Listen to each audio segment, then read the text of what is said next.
Hey guys, in this video I'm going to teach you how to determine the number or mass number of an atom. The mass number of an atom. Now the mass number of an atom is the total weight of an atom, and that weight is determined by the weight of the protons and the neutrons in the nucleus of the atom.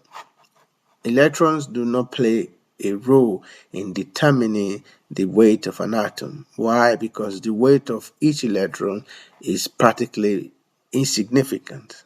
So we only consider the weight of proton and that of neutrons in the nucleus. So the mass number is determined by the number of protons that we have and the number of neutrons that we have. So you can see on my scale that the mass number is showing 4. It shows that I have 2 protons and 2 neutrons. All right.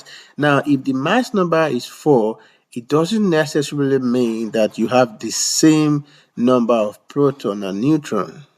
You have to be very careful. I could have something like this, 6 as the mass number, and I have more of my proton than my neutron. Okay, so the mass number is the total number of protons and neutrons in the nucleus of the atom. Is the total number of protons and nucleus. Are neutrons. Sometimes we may not have neutrons. Look at, if I take away all the neutrons, I am still going to have a mass number. So mass number necessarily means that there must be at least a proton or a neutron in the nucleus of the cell. It is the total number of protons and neutrons.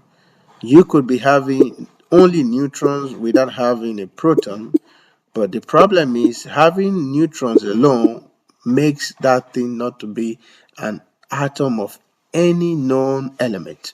So practically you see that there is no name that we appear here because we don't know what that is. We only know the type of element we are dealing with if we know the number of proton, because it is the proton that determine what type of element we are dealing with. So to recap, mass number is the total number of protons plus the total number of neutrons in the nucleus of an atom.